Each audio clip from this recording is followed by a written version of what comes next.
அன்ஷிதா அழுகுறாங்க அழுகுறாங்க அழுதிட்டே தான் இருக்காங்க. ஸோ பார்க்கறதுக்கே கொஞ்சம் பாவமாக தான் இருக்குது. ஈஸியாக வந்து பிரேக் டவுன் ஆயிடுறாங்க அன்ஷிதா. இன்றைக்கான டாஸ்க்கில் வந்துட்டு அன்ஷிதா வந்துட்டு எல்லாருமே வந்துட்டு எமோஷனலாக கொஞ்சம் அட்டாக் பண்ணியிருப்பாங்க. ஸோ சௌந்தர்யா கிட்ட ஜாக்லின் கிட்ட போயிட்டு நீ வந்துட்டு சௌந்தர்யாவுக்கு சப்போர்ட் இருக்குன்றதுனால வந்துட்டு அவளை யூஸ் பண்ணிக்கிறேன், மற்றவங்களை யூஸ் பண்ணி கேம் விளையாடாது அப்படின்னு சொல்லிட்டு நிறைய வார்த்தை விட்டுருப்பாங்க.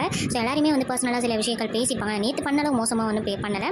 சில விஷயங்கள் அவங்க பண்ணுற விஷயத்தை தான் வந்துட்டு அன்ஷிதா போயிட்டு எல்லாருக்கிட்ட தீபக் கிட்ட சாச்சனா கிட்ட ஜாக்லின் கிட்ட எல்லாருக்கிட்ட சொல்லியிருப்பாங்க. அதை நினச்சி பயங்கரமாக அழுகுறாங்க. நேற்று நம்ம வந்துட்டு இவங்க இப்படி பண்ணுறாங்களே அப்படின்னு சொல்லிட்டு நம்ம கத்தணும். ஆனால் நம்மளே இவ்வளோ கேவலமாக இன்றைக்கி நடந்திருக்குமே அதை நினச்சி வந்து அன்ஷிதா வந்து அழுதுட்டே இருந்தாங்க. சரி நம்ம போய் சாரி கேட்டலாம், அப்போ தான் சால்ட் அவுட் ஆகும் அப்படின்றதுக்காக என்ன பண்ணிட்டாங்கன்னா சௌந்தர்யா கிட்ட ஜாக்லின் கிட்ட தீபக் அண்ணா கிட்ட எல்லாருக்கிட்ட போயிட்டு சாரி நான் வந்து டாஸ்க்குக்காக தான் அந்த மாதிரி பேசினேன், என்னன்னா அது சில உண்மைகள் இருந்தாலும் நான் வந்து டாஸ்க்குக்காக தான் அப்படி பேசினேன், என்ன தப்பாக நினச்சிக்காதீங்க அப்படின்னு வந்து அன்ஷிதா போயிட்டு வந்து சாரி கேட்டுட்டாங்க. சௌந்தர்யாவும் வந்துட்டு அன்ஷிதாட்ட நானும் உங்களை சில நேற்றுலாம் ஒரு வார்த்தையை விட்டேன், அதுக்கு என்ன மன்னிச்சிருங்க அப்படின்னு சொல்லிட்டு சௌந்தர்யா வந்து சாரி கேட்டுட்டாங்க.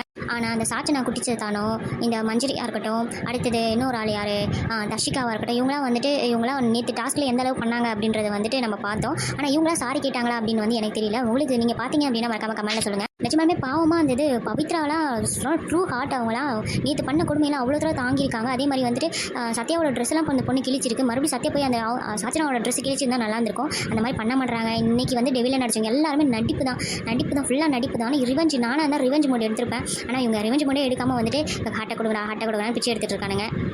ஸோ அன்ஷிதா வந்து எல்லாரும் ஓவர் ஆக்டிங் பண்ணுறாங்க, கத்துறாங்க அப்படின்னு சொன்னாங்க. ஆனால் அவங்க பிரேக் டவுன் ஆகி தான் வந்து கத்துறாங்க, கரெக்டான விஷயத்துக்கு தான் கத்துனாங்க.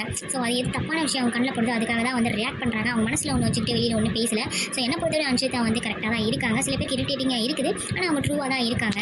ஸோ உங்களுக்கு என்ன தோணுது அன்ஷிதா பற்றி அப்படின்றத கமெண்ட்டில் சொல்லுங்கள்.